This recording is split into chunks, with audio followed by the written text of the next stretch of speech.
রাসূলুল্লাহ সাল্লাল্লাহু আলাইহি ওয়াসাল্লাম কোন একদিন সাহাবায়ে কেরামকে প্রশ্ন করলেন, তোমরা জানো নাকি নব শিশু দুনিয়াতে এসে কেন কাঁদে?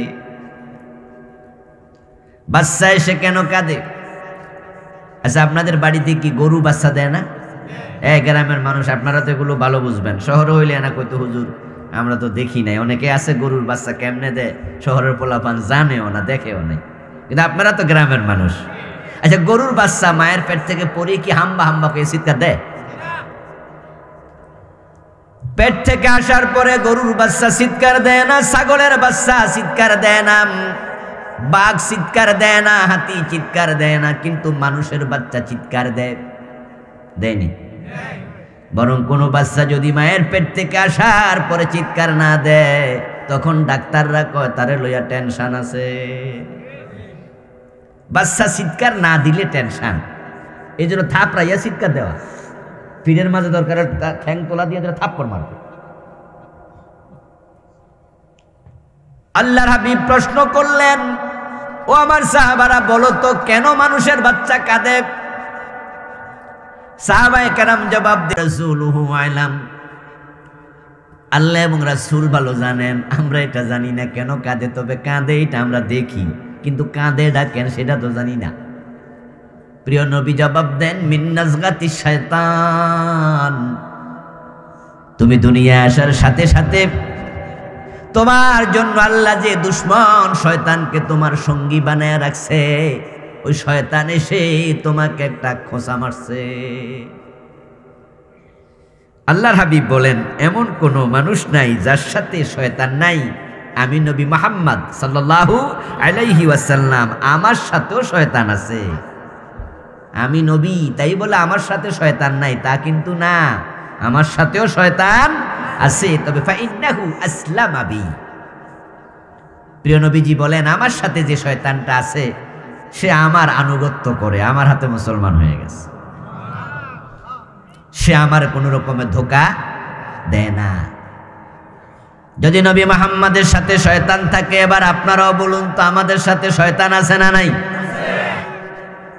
এখন শয়তান আপনার সাথে থেকে কি করবে? ক্বালান নবী সাল্লাল্লাহু আলাইহি ওয়াসাল্লাম, আশ-শাইতানু জাসিমুন আলা কলবি বনি আদম। শয়তানের কাজটা কি, ডিউটিটা কি শুনেন? শয়তান তো সবার সাথে আছেই। আপনি নিশ্চিত থাকেন, আপনি যত বড় হুজুর হন, আপনার সাথে শয়তান আরো বড় হুজুর। যে যত বড় শিক্ষিত তার শয়তান হয় আরো। ইবলিস হলো ফেরেশতাদেরও নাকি ওস্তাদ ছিল, মুআল্লিমুল মালাইকা। বলুন তো শয়তানের বুদ্ধি আমাদের চেয়ে কম না বেশি? অভিজ্ঞতা, বয়স, চালাকি, সব দিক থেকে বেড়া আগাইয়াস। অভিজ্ঞতা বড় দামি জিনিস রে ভাই। এজন্য অভিজ্ঞ লোকদের পরামর্শ নিয়ে কাজ করলে সুবিধা হয়, অভিজ্ঞ ডাক্তারদের চিকিৎসা ভালো হয়, অভিজ্ঞ ড্রাইভার নিয়োগ দিলে অ্যাক্সিডেন্ট কম হয়। অভিজ্ঞতার একটা দাম আছে। মানুষ কয় বুদ্ধি নিয়ে তার 3 মাথা যাক। শুনছেন নি কথা? এই না শুননা কিন্তু জি করেন না। যারা শুনছেন হেরা কোন শুনছেন? যাক, তাহলে শোনার লোক আছে 2-4 জন। মানুষের আবার 3 মাথা হয় নাকি?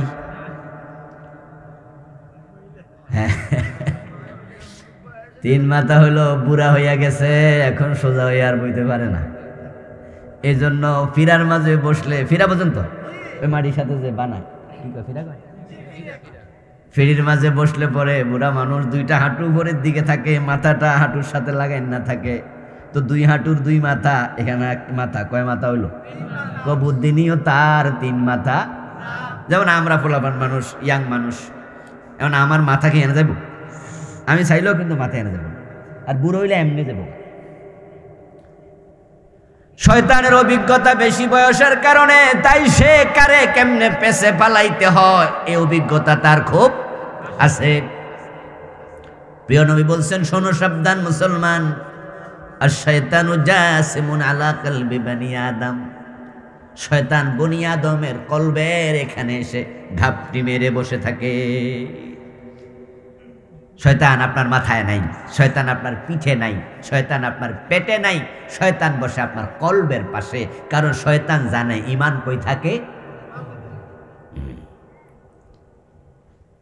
قال ইমাম আবু হানিফা রাহিমাহুল্লাহ আল ঈমান হুয়া তাসদীক বিল জিনানি ফাকাত।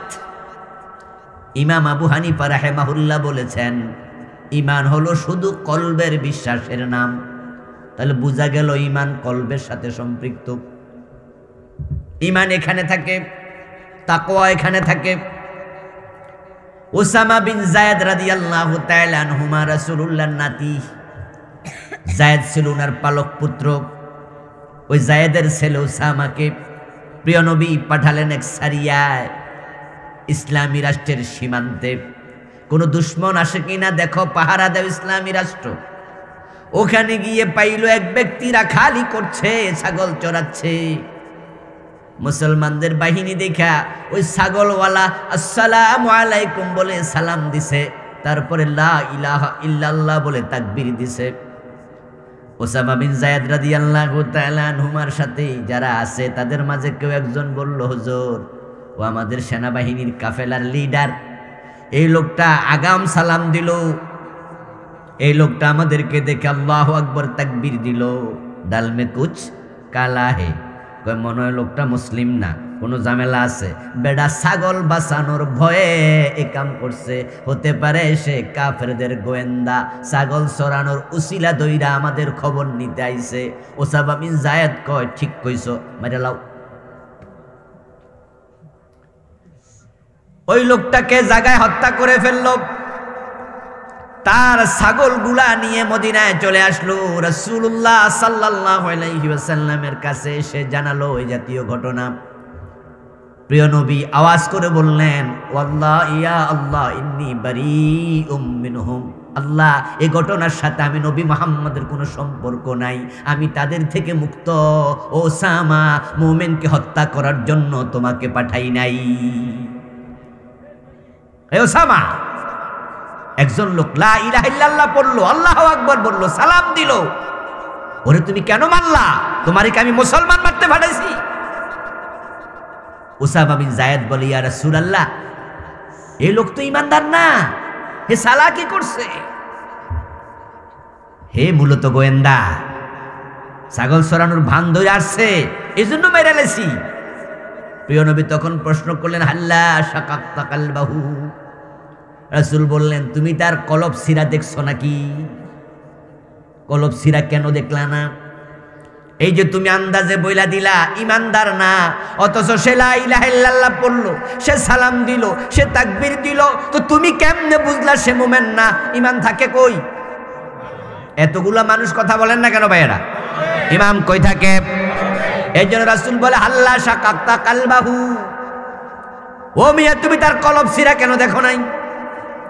এর মানে রাসূল বুঝাইলেন, ইমান তো গোপন জিনিস, এটা তো কলবের ভিতরে থাকে, এটা সিরা টুকরা টুকরা করলো তো পাইতা না খুঁজা, ইমান তো দেখা যায় না। আন্দাজে মানুষ কেন মারলা? এই কাজটা ঠিক হয় নাই। এখানেও বোঝা যায় রাসূলের হাদিস দ্বারা ইমান থাকে কই। এবার বলুন তো শয়তান বসে কই? কারণ শয়তান জানে ইমানের চেয়ে দামি কোনো জিনিস নাই। যার ঈমান থাকে তাকে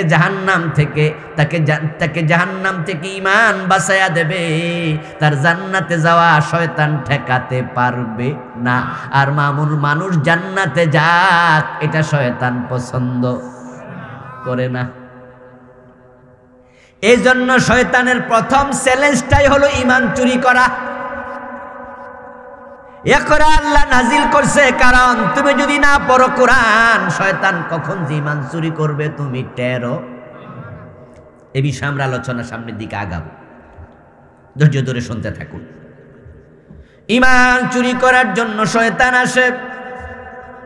قال النبي صلى الله عليه وسلم إن الشيطان يجري من الإنسان من الناس مجرى الدم। শয়তান তোমাদের দেহের রক্ত যেমন চলাচল করে, লোহিত কণিকা তামাম দেহে যেমন সার্কুলেট হয়, আপনার লাঞ্চ রক্তগুলাকে পাঞ্চ করে করে তামাম দেহে যেমন পাঠায়া দেয়, রাসূল বলে শয়তান তোমার রক্তের মতো পুরা বডিতে চলাচল করার ক্ষমতাও আল্লাহ তাকে দিয়েছে, সে অনুরূপ চলাচল করে। মানুষ যখন রাতের বেলায় ঘুমায় তখন শয়তান তার নারসারন্দের ভিতরে আইসা নাকের ছিদ্র দিয়া ঢুকে একবারে এই জায়গায় বসে মানুষকে কুমন্ত্রণা দিতে থাকে। শয়তান 24 ঘন্টা ডিউটি করছে কিভাবে আপনার ঈমানটাকে চুরি করা যায়, আপনাকে বেঈমান বানানো যায়। যেদিন আল্লাহ শয়তানকে বলেছে ফাখরুজ মিনহা ফাইন্নাকা রাজিম, অতি অভিশপ্ত, আমার কথা শুনলি না, আদমকে সেজদা করলি না, যা যা জান্নাতের সীমা থেকে বেরিয়ে যা। শয়তান জান্নাতের সীমা থেকে বেরিয়ে গিয়েছিল, বেরিয়ে গিয়ে আল্লাহর কাছে কিয়ামত পর্যন্ত হায়াত চেয়েছিল। আল্লাহ বলেছিল যা ইন্নাকা মিনাল মুনজারিন, যা তোকে আমি সুযোগ দিলাম।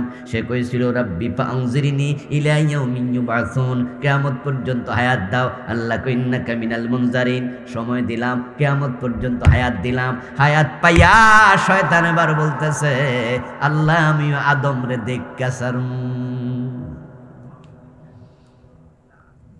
فبما غويتني لأقعدن لهم صراطك المستقيم ثم لآتينهم من بين أيديهم ومن خلفهم وعن شمائلهم أيمانهم وعن شمائلهم ولا تجد أكثرهم شاكرين। কোরআন শরীফ আয়াত। আল্লাহ শয়তানের কথাগুলো কোরআনের আয়াত বানায়া নাজিল করে আমাদেরকে সাবধান করতেছে। শোন শোন মানুষেরা, আদম সন্তানেরা, শয়তান কি বলেছিল শোন। শয়তান সেদিন বলেছিল আল্লাহ যে আদমের কারণে আমি আজকে পথহারা, ওই আদমের সন্তানেরা জান্নাতে কেমনে যায় আমিও দেখে নেব। ফাবিমা আগওয়াইতানি লাআকউদান্না, লামে তাকিদ নুনে সাকিলা, যে আদমের কারণে পথহারা হলাম অবশ্যই তার সন্তানদের জন্য বসে থাকবো। কোথায় বসে থাকবো? না, সিরাতাকাল মুস্তাকিম, যে পথ ধরে জান্নাতে যাবে এটার নাম সিরাতাল মুস্তাকিম, আমি ওই পথে বসে থাকবো। জান্নাতে যাওয়ার রাস্তা হলো একটা, জাহান্নামে যাওয়ার রাস্তা অসংখ্য। প্রিয় নবী একদিন হাতে একটি কাঠি নিলেন, মাটির মাঝে অনেকগুলো আঁকা বাঁকা আঁক দিলেন, তারপর মাঝখানে একটা সোজা টান মারলেন। উপস্থিত সাহাবাদেরকে বললেন এই আঁকা আঁকি কিছু করলাম, কি লিখেছি বুঝেছো কিছু? উপস্থিত সাহাবারা বললেন হুজুর মাটির মাঝে আঁকা আঁকি করলেন, বুঝলাম না তো কিছু। প্রিয় নবী বলে এই আঁকা বাঁকা যা সব জাহান্নামের পথ, সোজা একটা, এটাই আল্লাহর জান্নাতের পথ। জান্নাতের পথ কয়টা? আবার বলেন কয়টা? বাঁকা না সোজা? ইয়েস। এই জন্য সিরাত শব্দের অর্থ রাস্তা, মুস্তাকিম মানে সোজা।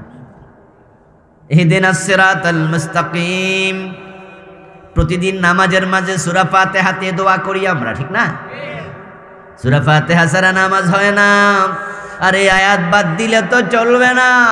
নামাজের মাঝে সবচেয়ে গুরুত্বপূর্ণ এই দোয়া, ও আল্লাহ আমাদেরকে সহজ রাস্তাটা দেখাও। সিরাতে মুস্তাকিম হলো জান্নাতের রাস্তা, শয়তানও এটা জানে, তাই সে বলতেছে আল্লাহ লাকুদান্না লাহুম সিরাতাকাল মুস্তাকিম। আচ্ছা, যেই রোডে মানুষ চলাচল করে না, গাড়ি ঘোড়াও যায় না, ওই রোডে কি ডাকাত বয়ে থাকে? কারণ সারা রাত বয়ে থাকবো, একটা মানুষ যাইব না, তো ডাকাতি এনে বইব কেন? এই জন্য ডাকাত তো সেই রাস্তাতে বসবে যেখান দিয়া মানুষ যাওয়ার সম্ভাবনা আছে। ঝোপ বুঝে কোপ মাইরা 2-4টা গাড়ি ধরতে পারলে কাম শেষ। জাহান্নামের রাস্তায় শয়তান বসে না, এই জন্য দুষ্ট লোকদের কাছে শয়তান যায় না। বরং কিছু কিছু দুষ্ট লোক আছে যাদেরকে দেখলে শয়তানেও ডরায়। বরং শয়তান হীরার কাছ থেকে আল্লাহর কাছে আশ্রয় চায়। যদি আপনারা শুনে একটু হাসলেন, আমি একটু হাসলাম, কথা কিন্তু হাসির না। বরং বদরের যুদ্ধে যখন আবু জেহেলের বাহিনী 1000 সৈন্য নিয়ে রাসূলুল্লাহর বিরুদ্ধে এসেছিল, আল্লাহর হাবিব সাল্লাল্লাহু আলাইহি সাল্লাম 313 জন নিয়ে হাজির হয়েছিলেন। সেখানে ইবলিস সেদিন নিজে একটা মানুষের সুরত ধরে হাজির হয়েছিল। প্রিয় নবী বলেন, ইদ্রিস সেদিন সুরাকা বিন মালিক নামে একজন লোকের সুরত ধরে হাজির হইয়া আবু জাহেলের সাথে মুসাফা করছে, হ্যান্ডশেক করে পরিচয় দিল, আমি সুরাকা বিন মালিক। অথচ সুরাকা বিন মালিক সে নয়, আজকে সুরত ধরছে। জিন এবং ফেরেশতারা বিভিন্ন সুরত ধরতে পারে। এজন্য রাসূলুল্লাহর কাছে জিবরিল যখন আসতেন অধিকাংশ সময় একজন সাহাবীর সুরত ধরতেন, তার নাম ছিল দাহিয়া। কি নাম ছিল? দাহিয়া কালবি রাদিয়াল্লাহু তাআলা আনহু। বড় খুবসুরত, সুন্দর, সুশ্রী সাহাবী ছিলেন। তা উনার সুরত ধরে জিবরিল আসতো। আবার দাহিয়া যেদিন রাসূলের কাছাকাছি থাকতো ওই দিন আবারও সুরত ধরতো না। তাহলে মানুষ চিন্তা লাগবে কি দাহিয়া কোনটা, এটা নাই না। কথা বোঝেন নাই? রাসূলের মজলিসে দাহিয়া কালবি হাজির, তো জিবরাইলও দাহিয়া কালবি। এখন দাহিয়া কালবি কয়জন হইব? তো পাবলিক বুঝা লাই তো জিবরিল আসছে, নিশ্চয়ই দুজনের একজন জিবরিল। ওদিন আবার ধরতো না। জিবরিল আমিন যখন দেখতেন দাহিয়া কাছাকাছি নাই, দূরে আছে, তখন রাসূলের সামনে দাহিয়া কালবি সুরত দূরে আসতো, কথাবার্তা বলতো, ওহী নাজিল করতো। অন্য সাহাবারা বুঝতোই না, তারা মনে করতো আমরা যেমন আইছি দাহিয়া আসছে, অথচ উনি দাহিয়া নয়, উনি জিবরিল। ইয়াতামাসসালু লাহুল মালাকু বাশারা, ইয়াতামাসসালু লাহুল মালাকু বাশারা। রাসূলুল্লাহর কাছে ফেরেশতা মানুষের সুরত ধরে আসতেন। এবার আওয়াজ করে বলুন তো, ফেরেশতা কি মানুষ? সুরত ধরতো, ঠিক জিনেও সুরত পাল্টাইতে পারে। এজন্য প্রিয় নবী বলেছেন, তোমাদের কারো ঘরে যদি সাপ দেখো, ঘরের সাপ হঠাৎ করে হত্যা করো না, বরং তাকে সংকেত দিও, বুঝতে দিও, চান্স দিও, লারামারা দিয়া, ডোরানি দিয়া ছাইরা দিও। যদি 3 বার ধমক দেওয়ার পরও না যায়, 4র্থবারে মেরে ফেলিও। কারণ যদি সে জিন হয় 3 বারের আগে চলে যাবে, জিন না হলে থেকে যাবে, সাপ মারা জায়েজ, মেরে ফেলিও। কারণ অনেক সময় ঘরের মাঝে জিন সাপের সুরত ধরেও বসবাস করে, সুরতে আসে। আমার প্রিয় ভাইরা, শয়তান রাস্তার মাঝে বসে থাকে, সিরাতে মুস্তাকিমে বসে থাকে। আল্লাহ তাআলার ওই জান্নাতের রাস্তায় শয়তান কেন বসে? এবার বলছে, যখন আমি দেখব জান্নাতের রাস্তা ধরে চলছে, আমি আবার সুম্মা লাআতিয়ান্নাহুম মিন বাইনি আইদিহিম ওয়া মিন খালফিহিম, সামনে গিয়ে দাঁড়াবো, নামাজে যাস না, পায়ের তলায় মালিশ করব। এজন্য দেখবেন আজান শোনার পরে তুলনামূলক ঘুম একটু বেশি লাগে। আপনি সারা রাত যদি ঘুমে নাও ধরে, এপাশ করছেন ওপাশ করছেন, ঘুম আসে না, যে ফজরের আজান কানে আসবে দেখবেন যে অটোমেটিক। ওই যে শয়তান আপনার দেহের মাঝে রক্তের সাথে চলে, আপনি তাকে দেখেন না, আমি তাকে দেখি না। মাথার তালুতে সে সুন্দর করে মাথার চুলগুলাকে এমনি করে দেবে, পায়ের তালিতে মালিশ করে দেবে, দেহের কোন অঙ্গে ধরলে পরে টাচ করলে ঘুম আসবে। শয়তান আপনাকে বেনামাজি বানাবে, ইসলাম থেকে বাইর করে দেবে। হুজুরের ওয়াজ হচ্ছে, পাশের গ্রামে আইয়ুব বাচ্চু আসলো, রুনা লায়লার কনসার্ট হলো, মমতাজ বেগম আসলো, তখন দেখবেন ওয়াজের রওনা দিয়া যদি শুনে সামনে আইয়ুব বাচ্চু আইছে, তখন আস্তে করে ওই দিকে চলে যাবে। কারণ গানের মাঝে শয়তান মজা লাগায়া দেয়। মোবাইলে ওয়াজ শুনতেছে, তারেক মনোয়ার সাহেবের ওয়াজটা শুনি, আব্দুল্লাহ আলমী সাহেবের ওয়াজ শুনি, হঠাৎ করে ওয়াজের মাঝখানে বেরিয়ে এসে লাফ মারছে। আপনি ওয়াজ শুনতেছেন, এর মাঝে একটা সিনেমার বেড়ে চলে আসছে, একটা বাজে ছবি আসছে, আসার সাথে সাথে শয়তান আপনার চোখের মাঝে একটু মজা লাগিয়ে দেবে। এবার মন ওইদিকে মাইল হয়ে যাবে। শয়তান বলে, জান্নাতের পথ থেকে তোরে কেমনে সরানো লাগে আমি দেখবো। আল্লাহ তোমার কসম করলাম, ওয়া ইজ্জাতিকা ইয়া রাব লাউবি ইবাদাকা মা দামাত আরওয়াহুম ফি আজসাদিহিম। শয়তান আল্লাহ তোমার কসম, এই বান্দাগুলোর দেহের ভিতরে প্রাণ আছে যতক্ষণ, আমি তাদেরকে পথভ্রষ্ট করার চেষ্টা করতেই থাকবো ততক্ষণ। সামনে আক্রমণ করব, পিছন দিয়ে জামা টেনে ধরবো, ডান দিয়ে হাত চেপে ধরবো, বাম পাশ দিয়ে আক্রমণ করব, করতে করতে করতে করতে ওয়ালা তাজিদু আকসারাহুম শাকিরিন। ও আমার রব, অধিকাংশকে শুকরওয়ালা আমি থাকতে দেব না। তুমি তোমার শুকরওয়ালা বান্দা পাইবা না। শুকরের বিপরীত হলো কুফর। এবার আপনারা একটু আমার সাথে বলেন, শুকরের বিপরীত কি? আবার বলুন। কুফর করলে ঈমান থাকে? হ্যাঁ, শয়তানকে আমি কুফরিতে লিপ্ত করে ছেড়ে দেব। আল্লাহ তাআলা কোরআন মাজিদে বলেন, কালিলুম মিন ইবাদিয়াশ শাকুর। আমার শুকরওয়ালা বান্দার সংখ্যা হবে বড়ই অল্প। আমার বান্দাদের মাঝে অধিকাংশ শুকরওয়ালা হবে না, থাকবে না। শয়তান তাদেরকে ঈমানের উপর থাকতে দেবেই না। এখন আপনার ইলম যদি না থাকে কোরআনের হাদিসের, কোনটা কুফর, কোনটা শিরিক, কোনটা নিফাক, এগুলো আপনি চিনেন না, জানেন না, তাহলে নামাজিকে দাঁড়াও শয়তান কুফরি করে ছেড়ে দেবে। লোকটা 5 ওয়াক্ত নামাজি কিন্তু ঈমান শেষ, ইলম নাই, সে জানে না কি বলেছে। قال النبي صلى الله عليه وسلم إن العبد لا يتكلم بالكلمة من سخط الله لا يلقي لها بالا يهبي بها في جهنم। প্রিয় নবী বলছেন, আমার উম্মতেরা শোনো, আল্লাহর বান্দারা মাঝে মাঝে এমন কোনো কথা বলে যেই কথা বলার সময় ভাবে নাই কি বলছি, সিরিয়াসলি বলে নাই, এমনিতে মুখে আসছে বলে দিছে, অথচ একটা কথার কারণে আল্লাহ তাকে জাহান্নামের মাঝখানে ফেলে দেয়। মুমিন হওয়ার জন্য আমরা কালেমা পড়েছি মুখ দিয়ে। কোন হিন্দু যদি আজকের মাহফিলে এসে মাহফিল কমিটিকে বলে আমি হুজুরের হাতে কালেমা পড়তে চাই, আমাকে যদি মাহফিল কমিটি জানায়, আমি বলবো ডেটস ওকে, নিয়ে আসেন। এখানে তাকে প্যান্ডেলে স্টেজে তুলে আমি তার হাতে কোরআন তুলে দেব নাকি? তার কোন কোরআন শরীফ পড়ো না, আমি বলবো ওযু করে নিয়ে আসেন। তারপরে আমার সামনে এনে তাকে বলবো আমার সাথে পড়ো লা ইলাহা ইল্লাল্লাহু মুহাম্মাদুর রাসূলুল্লাহ, আশহাদু আল্লা ইলাহা ইল্লাল্লাহ ওয়া আশহাদু আন্না মুহাম্মাদান আবদুহু ওয়া রাসূলুহু। কালেমা পড়েছে মুখ দিয়া, আমরা সবাই তার সাথে মুসাফা করব, বুকে জড়ায়া ধরব, ইমানদার হয়ে গেল। ইমান আনছে মুখ দিয়া, তাই বান্দা মাঝে মাঝে এমন কথা বলে যেটা কুফরি কালাম, ওই কথার কারণে আবার ইমানটা ধ্বংস হয়ে যায়। এখন কোরআনের ইলম না শিখলে আপনি কেমনি ঈমান যে চলে গেছে? এই জন্য আল্লাহ তাআলা কোরআন পড়ার জন্য 1 নাম্বার অর্ডার করেছেন, ইকরা, পড়ো পড়ো পড়ো, কোরআন পড়ো।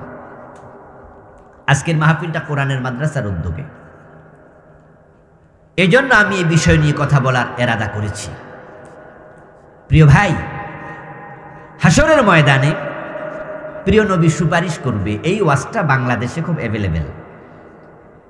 রাসূলুল্লাহ সুপারিশ পাওয়ার আশা করে না এমন একজন উম্মত পাওয়া যাবে না।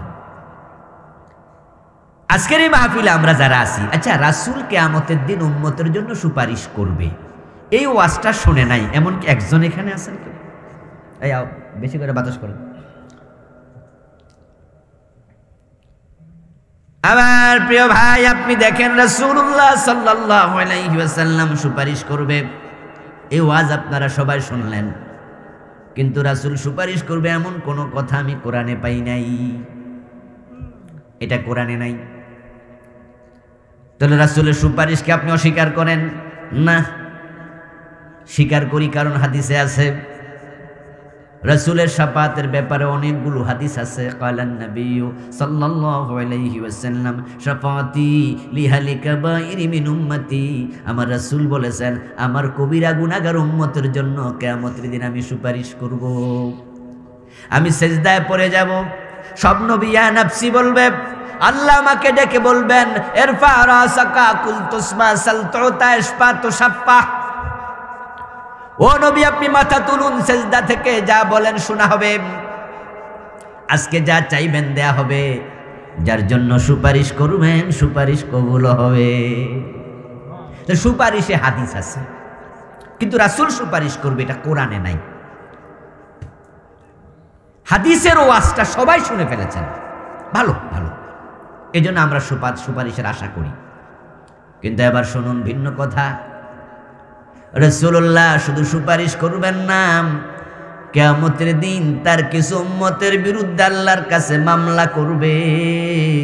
এটা সরাসরি কোরআনেই আছে। রাসূল সুপারিশকারী, এটা আছে হাদিসে। রাসূল হবেন মামলাকারী, এটা আছে কোরআনে। দলিলের দিক থেকে শক্তিশালী কোনটা, হাদিস না কোরআন? আবার বলেন, এক নম্বরে কোনটা? এক নম্বরে কোরআন, দ্বিতীয় নম্বরে হলো হাদিস। এখন হাদিসের শাফাআতের আশায় বসে আছেন, কোরআনে আছে মামলা করবে, আসামি হওয়ার সম্ভাবনাও। রাসূলুল্লাহ মামলা করবে কাদের জন্য? এবার আল্লাহর কোরআন থেকে শুনুন, আল্লাহ তাআলা বলছেন, ওয়াকালার রাসূলু ইয়া রাব্বি ইন্না কওমি ইত্তাখাযু হাদাল কুরআনা মাহজুরা। কিয়ামতের দিন রাসূল বলবেন, ও আমার আল্লাহ, আমি তোমার কাছে মামলা দিলাম, আমার এই উম্মত তারা আমার রেখে আসা কোরআন পরিত্যাগ করেছে। তারা আমার রেখে আসা কোরআন মানা দূরের কথা, তারা আমার রেখে আসা কোরআনটাকে একবার পড়েও দেখে নাই। আপনারা যারা কোরআন পড়েন না, আপনাদের জন্য আল্লাহ রাসূল মামলা দেবে। তো রাসূল যদি মামলা দেয়, সুপারিশ করবো কেডা? কার সুপারিশ আর পাবেন?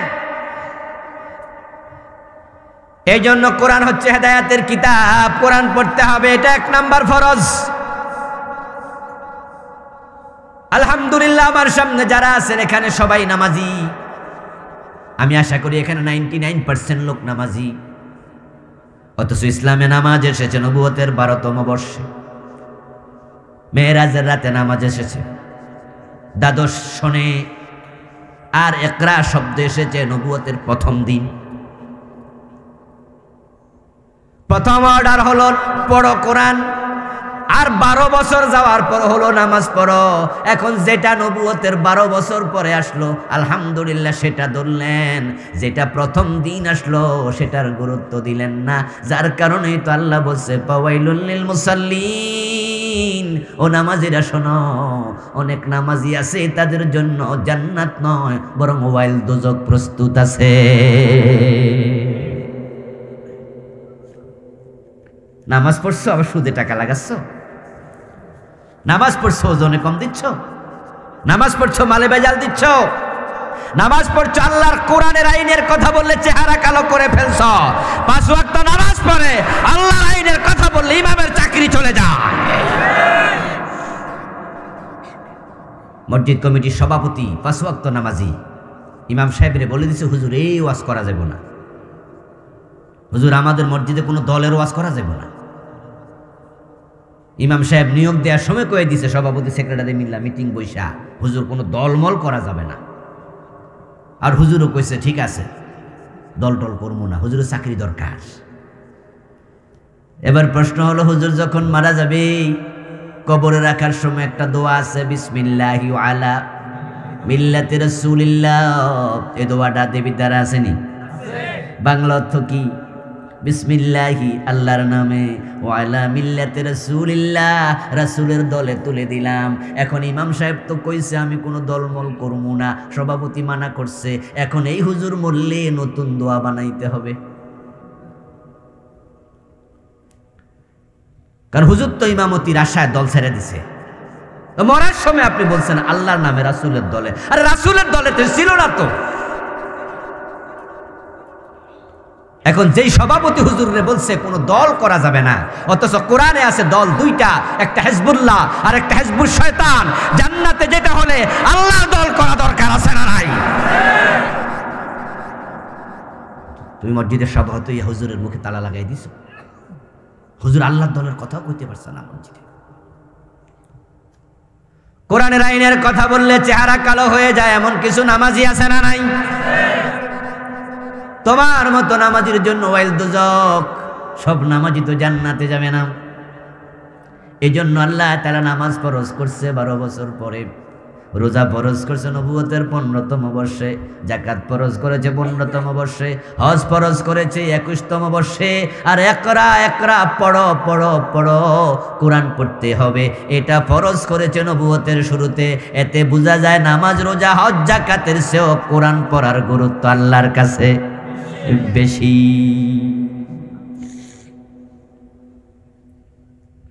ও প্রিয় ভাইরা, রাসূলুল্লাহ সাল্লাল্লাহু আলাইহি ওয়াসাল্লাম কোরআন পড়াকে এত গুরুত্ব কেন দিলেন? আল্লাহর কাছে কোরআন যারা পড়েনি ধরেনি তাদের বিরুদ্ধে কেন মামলা দেবেন? এর কারণ হচ্ছে যারা কোরআনের কাছে নাই, হাদিসের কাছে নাই, তারা মূলত হেদায়াতের পথেই নাই। আপনারা হয়তো অনেকে মনে মনে ভাবছেন যে নামাজ কালাম সবই পড়ি, এরপরও হুজুর কি ডর লাগাইতেছে হেদায়াতের পথে বলে নাই। আমি বলবো দোস্ত, তাহলে কাদিয়ানি কি নামাজ পড়ে না? কাদিয়ানিদের কি মসজিদ নাই? তারা কি 5 ওয়াক্ত পড়ে না? এবার আপনারাই বলুন তো, কাদিয়ানিরা কি মোমেন না কাফের? ওরা কি হেদায়াতের উপরে আছে? তো বেনামাজি তো নামাজিও তো কাফের হয়, তার প্রমাণ তো কাদিয়ানি। শিয়াদের নাম শুনেছেন? শিয়ারা কি নামাজ পড়ে না? পাগড়ি মাথায় দেয় না? এই জন্য আপনাকে বুঝতে হবে কোরআনের নির্দেশনা কি, হাদিসের নির্দেশনা কি, হেদায়াতের কিতাব কোরআন। তাই সব মুসলমানের দায়িত্ব কোরআনের কাছে যাওয়া, কোরআন পড়া, কোরআন কি বলেছে তা জানা, যা বলেছে তা মানা।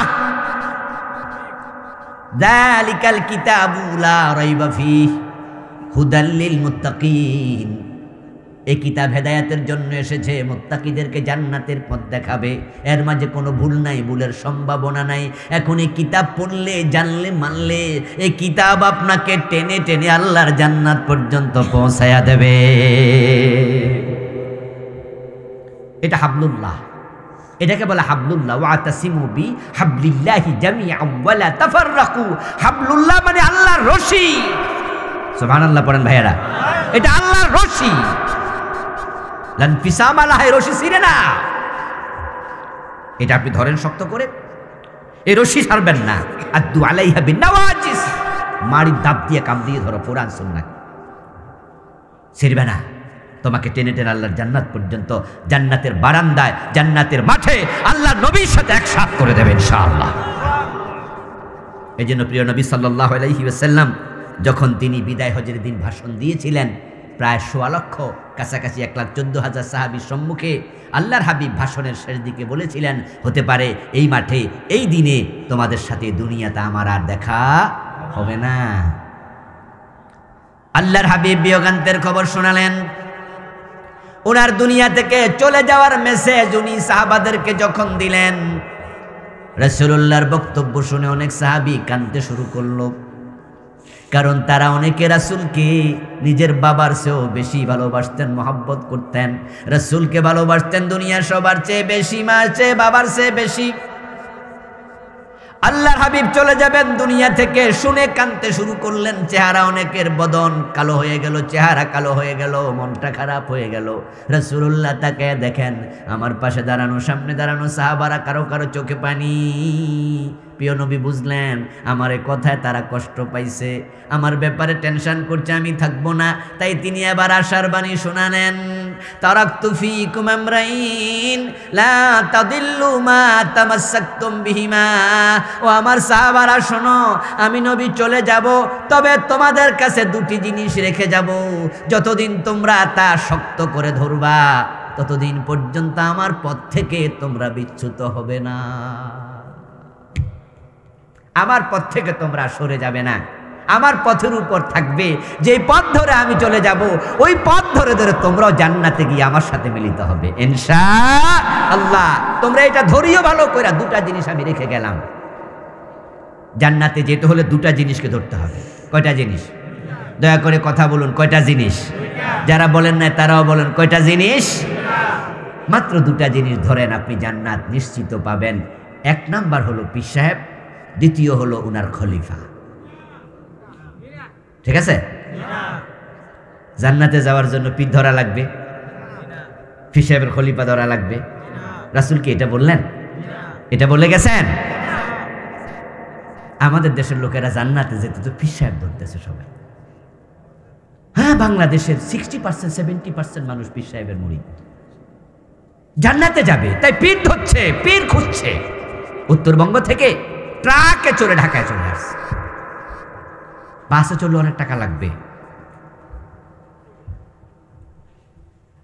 ট্রাকে চড়ে ট্রাকের বনাটে ওঠে চলে আসছে ঢাকায়। কারণ মতিঝিলে একজন পীর সাহেব হুজুর আছেন, উনি নাকি কলব বরাবর খোঁচা মারলে কলব লড়ে। উনার দরজার নাম বানাইছে বাবে রহমত। এত মোটা ফেট, কত বড় শরীর, দামি চশমা চোখে দিয়ে বসে আছে, করো দামি টুপি, কত দামি টুপি মাথায় দিছে। ওই হুজুরের কাছে আসলে হুজুর জান্নাতে নিয়ে যাবে। উনি ইসলামের পুনর্জাগরণকারী, নাউযুবিল্লাহ নাম দিছে। ওই জান্নাত পাওয়ার জন্য পীরের কাছে আসছে, কোরআনের কাছে যায় নাই, হাদিসের কাছে যায় নাই, অথচ তার বাড়ির পাশের মসজিদে আল্লাহর কোরআন আছে, খুলেও দেখে না। সে জান্নাতে যাওয়ার আশা, কোরআনের কাছে যাচ্ছে না। এমন হাজার হাজার লোক আছে না নাই? পীরের কাছে বছরে 2 বার 3 বার যায়, কোরআনের কাছে একবারও যায় না। আমি পীর বিরোধী মানুষ নই, আপনাকে পীরের কাছে যেতে আমি নাও করবো না, তবে আমি বলবো অবশ্যই একজন হক্কানি পীরের কাছে যেতে হবে, কোনো ভণ্ড পীরের কাছে যাওয়া যাবে না। এখন কে হক্কানি কে ভণ্ড এটা চেনার জন্য তো কোরআনের ইলম দরকার। কারণ যারা পায়ে সেজদা নেয় তারা কি হক্কানি না ভণ্ড? যারা চুপ করে আছেন কথা বলেন না, পায়ে সেজদা নেয়, এই পীর কি হক পীর না ভণ্ড পীর? যে পীর মহিলা ওপেন মুরিদ বানায়, পর্দা করে না, সে হক না ভণ্ড? কিন্তু আমি তো এমনও শুনেছি, আমার 2 চোখ দেখেছে, আমার কান শুনেছে। আমি কোনো ভায়াতে মিডিয়াতে এই কথাটা বলছি না, বলছি ডিরেক্ট। আমি দেখেছি পীর সাহেব মুরিদ করাচ্ছে মহিলা, একবারে পর্দাহীন মহিলা। আমি তখন ক্লাস 6, 7 বা 8 দিকে পড়ি, একবারে অ্যাকুরেট মনে নাই। আমার এলাকায় পীর এসেছে, আমি যখন দেখলাম মহিলা ওপেন মুরিদ করাচ্ছে, আমি একটু আওয়াজ দিয়ে বললাম আর কি, হায় হায় হায়, এই পীর কি পর্দা করে না, মহিলা মুরিদ করায়? একজন আমাকে এসে, এই পোলা সর, তোর চোখ আর হুজুরের চোখ এক চোখ না। তাহলে যেই পীর পর্দা করে না, সেই পীরের মুরিদ তো তাকে ভণ্ড বলে নাই, বলতেছে আমাদের পীর হক্কানি। তো পর্দা যে করে না, হুজুরের পর্দা লাগে না। এমন দরবারও আছে যেখানে কেউ পর্দা করে না, হুজুরও করে না, হুজুরের মুরিদরাও করে না। কারণ হুজুর করে না, হুজুরকে ওরা বলে পীর বাবা। কি বলে? মাসালা বলেছে, বাবার সাথে মেয়ের পর্দা আছে। এই যে মাসালা কয়ে দিছে। কারণ সব মুরিদকে শিখাইছে তোমরা আমার ডাকবা পীর বাবা। তো বাবা যদি ডাকে, পুরুষও বাবা ডাকে, মহিলাও বাবা ডাকে, হুজুর বুঝাই দিছে বাবার সাথে মেয়ের ছেলের কোনো পর্দা লাগে না। এখন আমার সাথে আর পর্দা লাগবে কেন? আমি তো পীর বাবা, তো আমরা নিজেরা পর্দা করবো না? তোমরা তো আমার বাচ্চা, ভাই বোন, ভাই বোনও কি লাগে না?